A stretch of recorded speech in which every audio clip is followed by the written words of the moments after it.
Hey mamas, and welcome back to my channel. I'm so happy that you're here. This video is really dear to my heart because it comes from not only a personal experience, but sort of a situation that gave me a lot of relief after I realized some of these things that I'm about to share with you guys today. Some of the hardest moments I had in my life was the beginning parts of my motherhood. And if you are a brand new mother, I just want to say congratulations to your bundle of joy. But on top of that, you're doing a great job, mama. You don't have to stress. Everything that you need to be a mother is already within you. And it's in you because you are a feminine beauty that is leaking feminine energy. And this is so important because I think sometimes as moms, especially after we have children, we start to get into our masculine a little bit. And a lot of that is due to the fact that we are having to provide and care for and protect a child, right? This is natural. This is nothing that you should be worried about. At the end of the day, you're going to be okay and you're going to bounce back. I know that sounds hard right now because it seems like everything is, one, is constantly the same, two, we're on the same schedule all the time, and three, it just feels like you've lost yourself. And I'm hoping that some of these tips can really help you to reel in some of these feelings of not only inadequacy, but also to the feelings of, will this ever end? Will this ever evolve into what it is now? And I just want to let you know it will. And you're doing so great, mama. Don't stop what you're doing. When I was a first-time mom 14 years ago, it was very hard for me to not compare myself to other mothers and to constantly feel like I was doing it wrong. A lot of it had to do with me constantly being surrounded by mothers who had more experience than me. One of the biggest setbacks that I had was being surrounded by mothers who didn't really trust that I was a good mom, and that's okay. I didn't really, well, at the time I did seek their validation, right? Because I knew that they had been moms, that they knew what they were doing. But the problem with that is that when you are seeking outside validation from other people, you are constantly going to need feedback from them. And you probably can't really even move forward because you're constantly seeking this validation. When I was, when I was a first-time mom 14 years ago, I compared myself to my eldest kid's grandma. She had been, she had been a mom for 40 years. She really just had it down. Like when it came to cooking, scheduling, all this stuff, she just had it down. And I really admired her for that. Also too, just like right when we got home, she was right at the gate. Okay, we got to do this, we got to do that. And she was like this during my pregnancy too. And I just admired that about her. The problem is that the more time passed, the more I was seeking her validation, the more when she would say things to me that was like pretty much on the notion of, you're not a good mother, it really hurt me. Like I would go days almost feeling depressed because I felt like I was not a good mom. And one of the revelations God had to give me in that season of my life is that, of course, you're not going to be a good mom, baby girl. You just started. You've only been at this for a few weeks, where she has been doing this for 40 plus years. So you cannot compare yourself because you are not in her shoes. And I felt like this was a huge burden off of me because I felt like for the longest time, like, you should have known better. You should, all the things, right? And I think another thing too that was on my spirit at the time was I had my first two children out of wedlock. On top of that, we weren't looking to get married. Like, we knew that we weren't looking to get married. I wanted to get married, but he didn't want to get married. Let me say it like that. And then what made it even worse was that his parents didn't like that. They wanted us to be married. They wanted us to, work things out and just do it. Do it their way. And that just wasn't going to be the case. We are very both headstrong people. Especially back then, we were very much headstrong people. With that being said, there was a point to all of that. Oh, so that was on my spirit, right? I'm having these kids out of wedlock. So, you know, it's like, I felt like if you get married, then you have like maybe this spiritual nature of like, you can have children, you can take care of yourself, all this stuff. It didn't feel that way to me. It felt like I was constantly fighting to appease his mother. And so when I didn't get married or I didn't do the things that she said, I felt like there was a blessing that wasn't given to me to be a mother, right?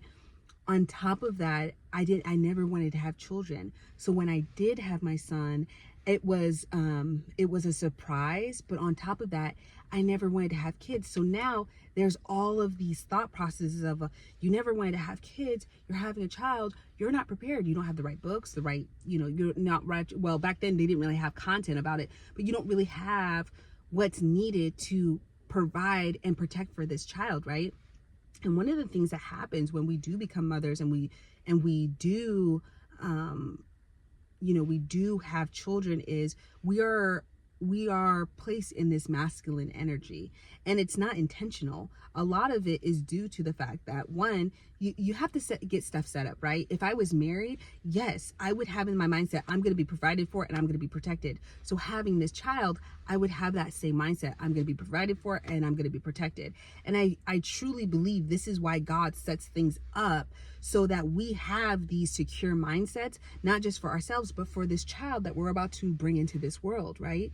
So I didn't have those things. I truly was just like, okay, I'm with their dad. I think that we love each other. I think that we have a vision, but for the most part, it felt like just two kids having fun, right? Having a fun summer. And the outcome of that was children. With that being said, if you are a mother who may have had your child out of wedlock, or you are in a beautiful marriage or not so beautiful marriage, know that God is not putting any conditions on you if you are one or the other. He loves you so much, and a lot of that is due to the fact that you are his child. Nothing will change that. It's an unconditional love. And I love that about God, because for the longest time, especially when I was going to church, a lot of times when I was younger, a lot of it was a conditional love. If you did this, God would do this for you. And I think that the problem with that is it makes him to a genie, right? If you rub the lamp and you get 3 wishes, God is not like that. He is a loving father that wants to pour out his love on you. He wants to just be like, it doesn't matter. It's man, I think I may have to do a video on unconditional love, because the love is so deep and so beautiful that nothing can take that away. It just gets better. Let's get back to this, girls. This is why I have these notebooks, because girl, I will go on a tangent. Don't play with me. I just saw the minutes too. I'm like, okay, we got 7 minutes, girl. Let's go. I'm in this hot car. Okay. I just want to tell you a story. Okay, my mother-in-law would let me know where I was going wrong when I first became a mother. It made me feel like I could never get the mother thing down. Finally, after 5 years of constantly not feeling enough and going into deep depression, God gave me this revelation. Now, I want to tell you something real quick. He didn't give me this He didn't wait 5 years to give me this revelation.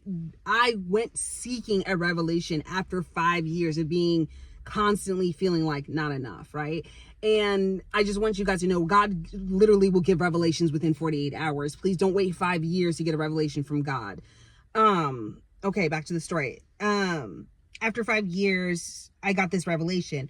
And what the revelation was I was comparing my 5 years to my kid's grandma's 40 years of experience. I knew I couldn't parent like this because she had several years on me where I was just beginning my motherhood journey. This is what I had to do instead. So these are some of the things I told myself to get myself out of the rut of being this bad mother, right? Okay, so these are the questions I asked myself. But before we get into that, if you do not know already, 9 minutes into the video, and I'm so embarrassed, I'm new here. My name is Jamia Heslop. I already said that. My name is Jamia Heslop. I am the founder of For Mommy to Be, a hospitality and wellness community looking to bless, encourage, and educate mothers. Our goal is to get a large a large community on YouTube so that we can have a glamping spa and bed and breakfast for mothers here in Portland, Oregon. If you feel like a mother who is looking for tips and tricks for motherhood, or you're just looking for a community, please hit subscribe, like, and share this video so that we can build this community, so that we can hit our goal of having this beautiful glamping. Now, let's get into these 5 tips, these 5 questions I ask myself when motherhood seems overwhelming or I give myself a hard time about my motherhood journey. So this is the first question. If I wasn't here tomorrow, how would I want my kids to remember me? And I think that this question is the best question, because I think we go through the day and we act like we are going to be here forever. And I think that especially when we get in these routines or schedules that, like, wake up, feed the baby, clothe the baby, wash the baby, all the babies, we're doing the things for the babies. And that happens for 3, 4, 5, 6, 7, 8, 9, 10 weeks. After 10 weeks, you're like, this is about the same stuff. There's nothing more going on. This is my life. Like, we get into these mindsets of, 1, like, this is forever my life, and 2, like, I'm going to be here forever doing this specific thing. But at the end of the day, the reality is you're not. There's going to be a day where we all pass away and our kids are going to go out and they're going to spread their wings and they're going to keep living their lives. So you as a mother need to ask yourself, if I was not here tomorrow, how would I want my child to remember me? And I know you're probably thinking, oh, well, I still have a baby. Even as a baby, how would you want your child to remember you if you weren't here the next day? And I know that this sounds like super dark and super emo, but the reason why I ask this is because this is the foundation of how you want you and your child's relationship to be. Do you want it to be uplifting? Do you want to be an encouragement? Do you want your kids to feel so much love when they're around you, that to the point where you leave, they're literally coming to your window, hanging off your van, just saying how much they love you and that they're going to miss you and things like that? Literally, my kids do this. And it's because I feel like in the beginning parts of our relationship, in the first couple, even the first couple moments, you say to yourself, this is the relationship I want to have with my kids. Now, if you haven't asked yourself that, you should definitely put that in your scripting journal, not as something to, obviously to script, but something to definitely be meditating on. How do I want my relationship to be with my kids? How do I want, when I come into a classroom, when I come into their friend group, when I come outside in public with them, how do I want them to react when they see me? Do you want your kid to smile at you and be like, oh my gosh, my mom's here? Even when they're in their teenage years. Remind you, my son is 14. My eldest is 14. How do you want them to feel? Do you want them to be like, man, my mom's here, this is about to be a cool time, everything is chill, I know she's not going to embarrass me? But how do you want them to feel, right? How do you want that relationship to feel? That's a very important thing to create your foundation in your relationship. Another reason why this is so great is when someone tries to come in and say, you need to do this, you need to do that.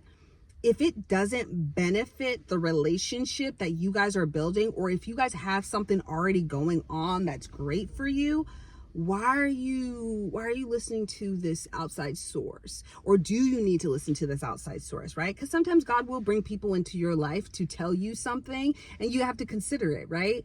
But then there are other times where the devil will bring in people and will say stuff and you're like, is this just to add on to the frustration that I don't really know what I'm doing? Or is this to add on to what's already being built, right? First question done. Second, what are things I need to focus on that will improve the relationship with me and my little? Again, this sort of goes back to the first one, and I think I've just sort of like meshed them together, and I apologize for that if that's a bit confusing. But what is it that is going to make my relationship with my child better? And how am I going to do that, right? A lot of people love to do the dates. But when they're smaller, what are you going to do? You're going to read to them. You're going to do arts and crafts with them. You're going to color with them. You're going to teach them shapes and colors and all these things. All of these things will obviously build trust, but it will also cause you to have more votes for yourself. And let me get into that a little bit. In the previous season of my life, when I was being mentored, one of the things that my mentor would say to me all the time that I loved is, he says, you need to have votes for yourself. If you don't feel like you're a good mom, if you don't feel like you're super athletic, if you don't feel like if you want to be a vegetarian and you want to eat better, you need to start putting votes towards yourself. So it could be, and the thing of it, mama, is you already got votes for yourself. You're already changing diapers. You're already washing the baby. You're already dressing the baby. You're already encouraging the baby and speaking sweet to the baby. Those are all votes, sweetheart. It's not just like the big things. This is the biggest problem with motherhood. You feel like, oh, I took them to Disneyland and all these big. You don't need big votes, baby. You need small, little traceable votes that show that you are a good mom.